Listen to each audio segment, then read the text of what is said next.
Hello, welcome to Northwoods Renaissance. Well, you've been having spirited discussions with your wife about the merits of the various Hawaiian shirt patterns. The Brain Trust and I have been getting to the bottom of how to field strip this Essex Arms 1911. Imagine if you will. We're back from a watermelon hunt. We had a clean kill.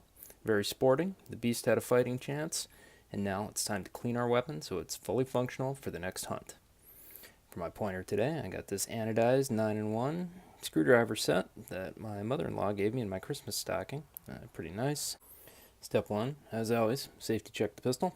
So, check the chamber. We are clear. Alright, that was straightforward. Of course, you don't want any ammunition in the area. These are just snap caps, but we'll get them out of here.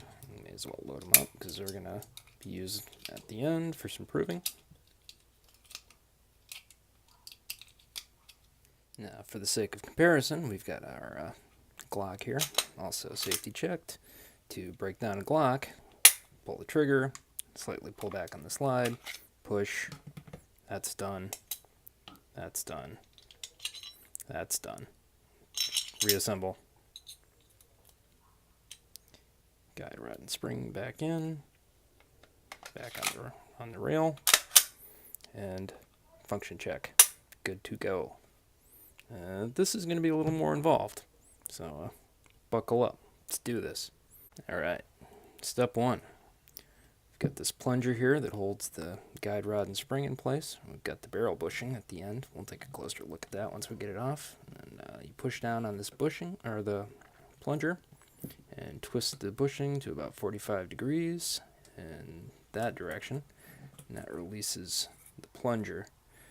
And then you twist the bushing back the other way and pull it off, and that's going to allow the barrel to come out. You can have a closer look at that. This is the classic A1 bushing. Alright, charging ahead. Now you can take the spring out right now, but I find it keeps the guide rod from binding in the internals of the gun, so I prefer to leave that in. Now, if you look closely, you can see a little notch in the slide right there. That's the slide hold open notch, and then this is the takedown one.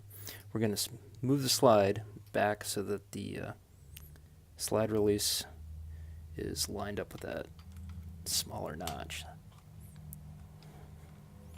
And that's going to allow me to pop out the slide release, like so. Set that aside with the rest of our parts.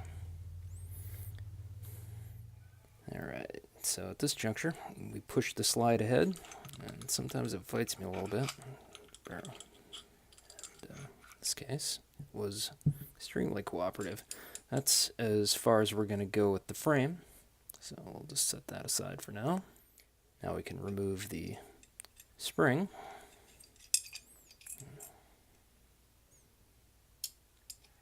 The guide rod. And we push this lug forward and pull out the barrel. And if you think that looked easy, well, that was my third attempt. And now we've got this baby all apart, we can run some patches and brushes down the barrel, get the gunpowder residue out of the slide in the frame and all the other myriad parts, and put some lubricant on there and some oil to preserve them. And then we get to throw it all back together. Now I took a brief break there, had a fortifying sip of black coffee, and in the sake of keeping things interesting, why don't we throw this baby back together with one take, and we can see how much I struggle. I don't know if that's good video or not, but we'll do our best. We've already got our lug forward, so let's start with the slide. That will, this goes right in there. You can lock the top back into place. That's a good start. Got our guide rod. And that butts up right against that lug there, which of course is trying to fight us the whole time by coming forward. That's normal, don't worry. Put our spring back onto our guide rod. I got that mixed up. That's normal. No problem. And this is a little more difficult because I'm looking through the camera as I'm doing it. Okay. lugs forward, guy rod's in place, springs through. Let's see if we can't get this thing back on the frame.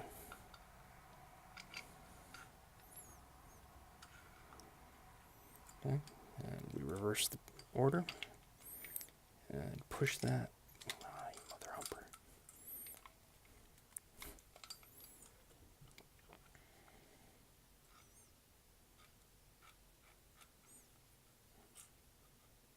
There it is. You can see that lug line up in there. We put our slide stop back in, and try not to scratch the frame as you rotate it into place. There's a detent pin that it goes into. And maybe if we get that lined up, that'd work better, huh? Jeez. Okay. That was inelegant. So I was lining up the lug from the barrel with the pin that doubles as a slide release, and I had to line up that smaller notch with the notch in the slide release, and then push it back into place. You know, I was thinking about taking another crack at that, but I showed a number of the common problems that people have putting these pistols back together, so we're just going to charge ahead. You got to see the frustration, the highs, the lows. Next up, we got our bushing and our plunger. Alright, we'll start by putting the bushing in. Rotate it all the way over, like so. And then rotate it back the other direction. And then this is a chance to put an eye out, right? Put our plunger on the spring and push. Oh yeah. And then hold it in place and rotate the bushing back in. So we got our plunger, bushing, barrel, and everything lines up. So we hope. So let's give it a function check. Alright, function check. We didn't mess with the trigger, so that should still work, right? There we go. Good to go. Slide. Success.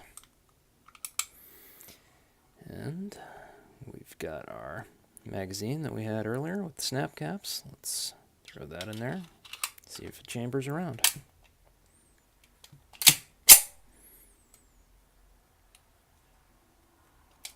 And that looks like a solid yes. Ejection.